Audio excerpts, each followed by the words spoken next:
ಶಾರದಾ ಶಾರದಾಂ ಭೋಜವದನಾ ವದನಾಂಬುಜೇ ಸರ್ವದಾ ಸರ್ವದಾಸ್ಮಾಕಂ ಸನ್ನಿಧಿಂ ಸನ್ನಿಧಿಂ ಕ್ರಿಯಾತ್. ಸಮಸ್ತ ವೀಕ್ಷಕರಿಗೂ ಮೇಷರಾಶಿಯ ಜೂನ್ ತಿಂಗಳ ಮಾಸ ಭವಿಷ್ಯದ ಕಾರ್ಯಕ್ರಮಕ್ಕೆ ಸುಸ್ವಾಗತ.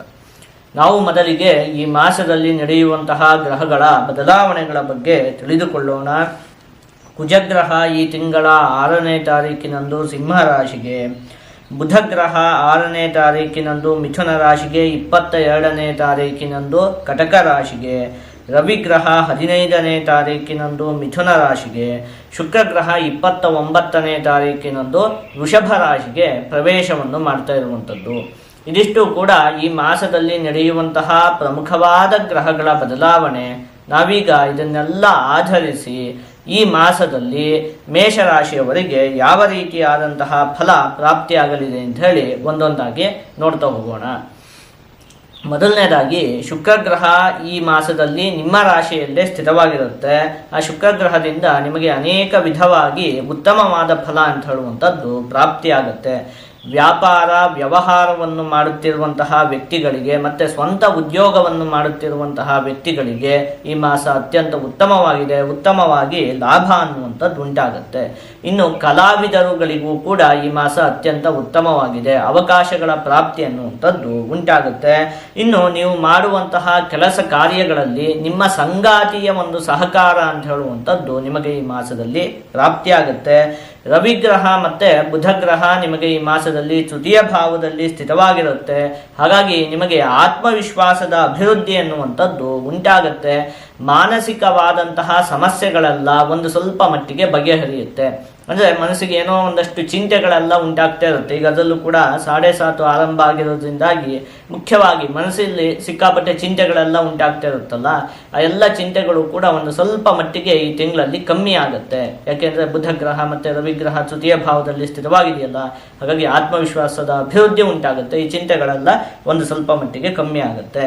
ಇನ್ನು ಬುಧಗ್ರಹ ತೃತೀಯ ಭಾವದಲ್ಲಿ ಸ್ಥಿತವಾದಂತಹ ಸಂದರ್ಭದಲ್ಲಿ ವಣಿಂಗ್ ಮಿತ್ರತೋಪನ್ಯಕೃದ್ ವೃತ್ತಿಶೀಲೋ ವಶಿತ್ವಂ ಧಿಯೋ ದುರ್ವಶಾನಾಮುಪೈತಿ ವಿನೀತೋತಿ ಭೋಗಂ ಭಜೇತ್ ಸನ್ಯಸೇತ್ವ ತೃತೀಯೇನು ಜೈರಾಶ್ರಿತೋಗ್ನೇ ಲತಾವಾನ್ ಅಂತ ಹೇಳಿರುವಂಥದ್ದು. ಅಂದರೆ ಈ ಹಿಂದೆ ಯೋಚನೆ ಮಾಡಿದಂತೆ ವ್ಯಾಪಾರ ವ್ಯವಹಾರವನ್ನು ಮಾಡುತ್ತಿರುವಂತಹ ವ್ಯಕ್ತಿಗಳಿಗಂತೂ ಈ ಮಾಸ ಅತ್ಯಂತ ಉತ್ತಮವಾಗಿದೆ.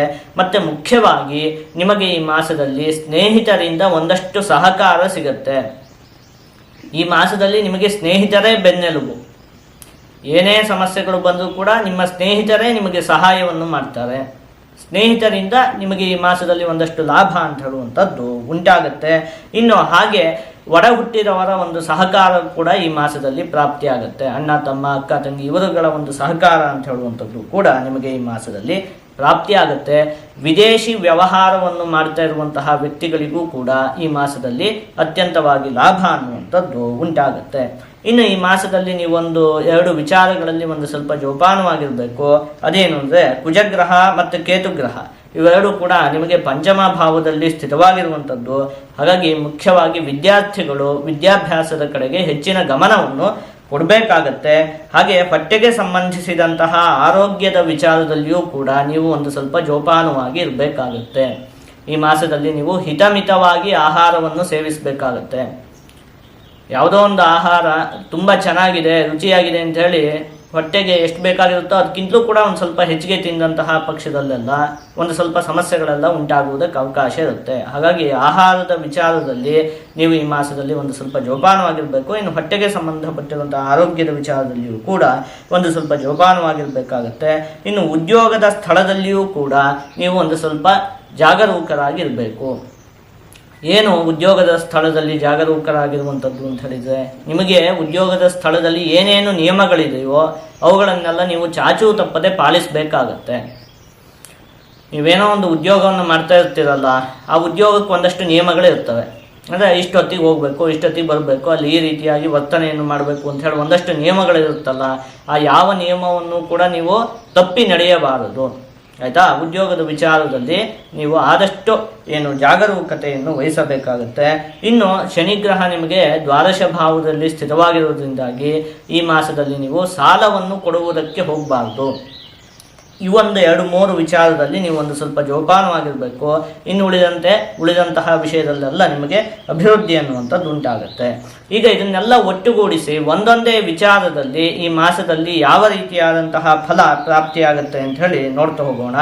ಮೊದಲನೇದಾಗಿ ಆರೋಗ್ಯಕ್ಕೆ ಸಂಬಂಧಪಟ್ಟಿರುವಂತಹ ವಿಚಾರದಲ್ಲಿ, ಹೊಟ್ಟೆಗೆ ಸಂಬಂಧಪಟ್ಟಿರುವಂತಹ ಆರೋಗ್ಯದ ವಿಚಾರದಲ್ಲಿ ನೀವು ಒಂದು ಸ್ವಲ್ಪ ಜೋಪಾನವಾಗಿರಬೇಕಾಗತ್ತೆ. ಇನ್ನು ವಿದ್ಯೆಗೆ ಸಂಬಂಧಪಟ್ಟಿರುವಂತಹ ವಿಚಾರದಲ್ಲಿ ನೀವು ಒಂದು ಸ್ವಲ್ಪ ಪರಿಶ್ರಮವನ್ನು ಪಡಬೇಕಾಗತ್ತೆ. ಹಣಕಾಸಿಗೆ ಸಂಬಂಧಪಟ್ಟಿರುವಂತಹ ವಿಚಾರದಲ್ಲಿ ಸಾಲವನ್ನು ಕೊಡುವಂಥದ್ದು ಇದನ್ನೆಲ್ಲ ಮಾಡುವಂಥದ್ದು ಬೇಡ.